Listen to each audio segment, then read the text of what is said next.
You know that feeling where you get to the end of a Newberry Award-winning book, the dog has just died, and now you're reading through the characters, picking up the pieces of their lives and dealing with the emotional trauma? Well, have you ever wanted a series that was entirely that, where you didn't have to wait till the end of the book to start getting your gut punched in one time after the other?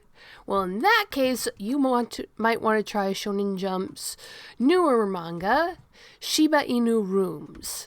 Hello, my wonderful viewers, and welcome to another episode of Betty Adams Overanalyzes. Today we're going to take a look at a Shonen Jump manga that is kind of off of my usual beaten track. I've said it before, I'll say it again.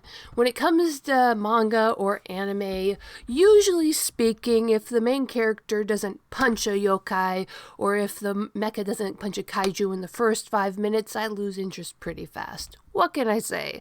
I have the taste of a 12-year-old otaku.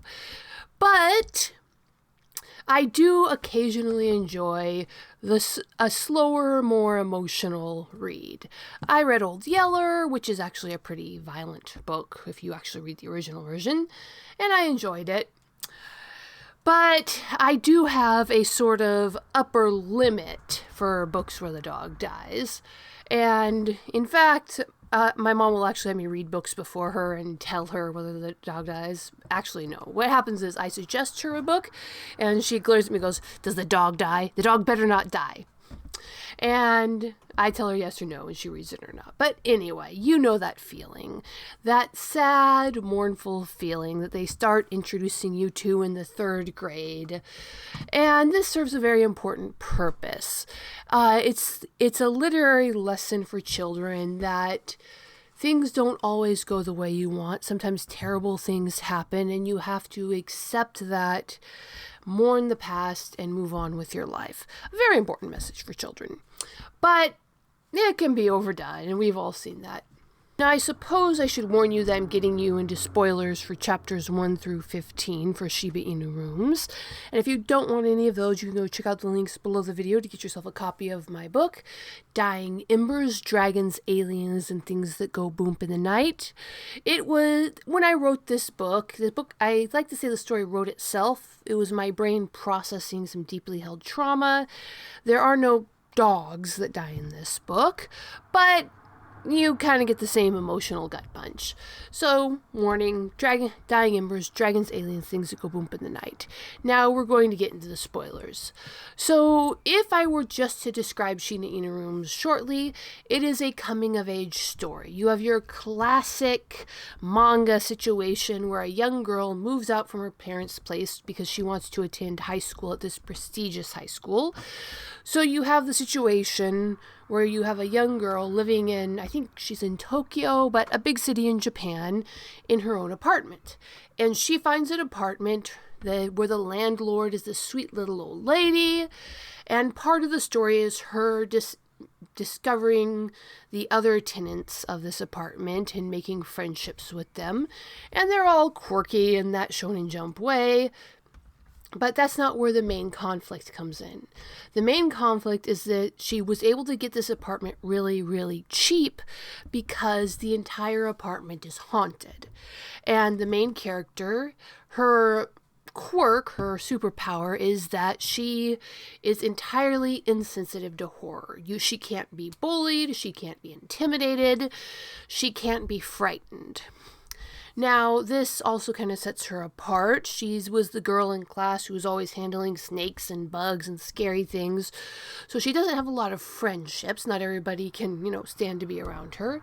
But now she's in her final years of high school and living on her own. And it's quite the perk to be able to live in this haunted apartment for really cheap, which is otherwise a really great apartment.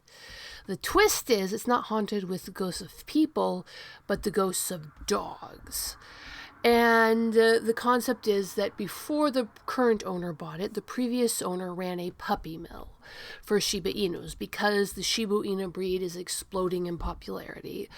And the very real-life social issue that this manga is addressing is when a dog breed becomes popular, inevitably that leads to puppy mills. And the warning is to, do your research. Don't purchase puppies from unethical puppy mills. And in this backstory, there was a massive heat wave. The powers blacked out to the cities, and a whole bunch of these puppy mill dogs died in their overheated apartments. And you have these individual dogs and groups of dogs where their spirits were trapped, each inside one apartment. So in order for the landlady who owns it now to find the place, she has to find a tenant who is, first off, not freaked out by living with a ghost dog, and secondly, is compatible with these dogs because each of these dogs has a certain intelligence level that is constantly increasing, these ghosts.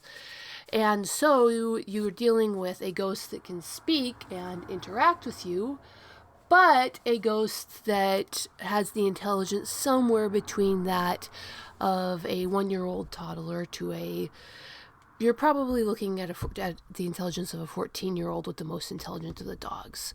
So our main character moves into the apartment. Her apartment only has one of these dog ghosts, but it's a really, really grumpy one.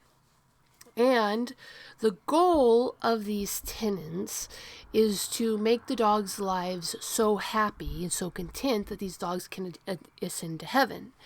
Because the reason the dogs are trapped in these apartments as ghosts is that they basically didn't have enough contentment in life to willingly ascend to the next realm. They want pats, they want walkies, they want a relationship with a human that will make their lives worth living, and so which will allow them to ascend to heaven. And so these tenants are trapped in this space where they have to bond with these dogs and give these dogs enough love and affection for the dog to achieve happiness, but then they lose the dog. So it's the entire series from chapter 1 through 15 deals with saying goodbye to your beloved pets. And we see, again, it's a coming of age story for the main character. And so, again, like I said, this mangaka has managed to find a way to take the ending chapters of every Newberry Awards book, where you're just sobbing over the death of the dog, but feeling that emotional glow as the main character grows and matures, and stretch that out through the entire series. Now, I've told you everything about the book and nothing about the book. I've told you nothing about her other apartment mates, and you don't know much about the main character herself. But I think that this is just one of those stories, like life, infinite variations on a very simple themes. So if you feel like having your heart broken over and over again, go to Shonen Jump, check out Shiba Inu Rooms. You're 15 chapters in. This is a story that lends itself either to reading it one chapter at a time or binge reading. I don't think one or the other gives you the better reading experience. And it's a really great rainy day with a cup of tea kind of book reading. There's never going to be any huge plot twist. There's never going to be a climactic battle scene with the world on fire and everybody's lives on the line. It's just people living their lives. Very much slice of life, and very much one of those how to properly care for a dog type of manga, like Inubaka or others. But it also has, the supernatural elements, the ghosts, you have exorcists, and none of the exorcists really want to exorcise these ghosts because they're so sweet, but they will in a pinch if the ghosts become a danger to others around them or themselves. And again, it really does take just a common aspect of life. This is the concept of people who have chosen to take on the responsibility of rehabilitating dogs who survived abuse and giving them a comfortable home until their end, and adding a supernatural element. And this story, I just keep coming back to it. Again, it's not my usual thing. I'm not generally into these soft slice of life mangas. I get really bored with them. But I just keep finding myself going back and rereading. This manga seems to alternate between weekly and bi-weekly. So, for instance, month of June, 2 chapters. Month of July, 4 chapters. Month of August, 2 chapters. Month of September, 4 chapters. Month of October, 2 chapters. So it's got a bit of an odd release schedule, but that kind of fits the lazy real-life vibe of the story. But go read it. What do you think? Do you think this is Old Yeller levels of trauma, or is it handled with more emotional subtlety than that? Leave a comment below telling me what you think. Hit that like and subscribe button, and peace out, my wonderful viewers. Step into a world of science and of story, of laughter and of tears. Betty Adams has crafted entire worlds of science fiction and science fantasy adventure in her Humans Are Weird series and in her Dying Embers series.